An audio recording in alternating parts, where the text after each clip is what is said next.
الأصول الثلاثة وأدلتها لإمام الدعوة الشيخ محمد بن عبد الوهاب بن سليمان التميمي.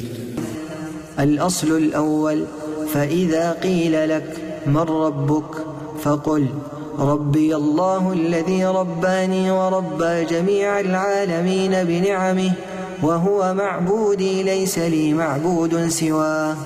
والدليل قوله تعالى: الحمد لله رب العالمين. وكل ما سوى الله عالم، وأنا واحد من ذلك العالم.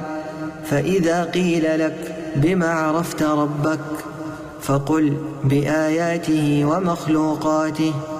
ومن آياته الليل والنهار والشمس والقمر، ومن مخلوقاته السماوات السبع ومن فيهن والأرضون السبع ومن فيهن وما بينهما.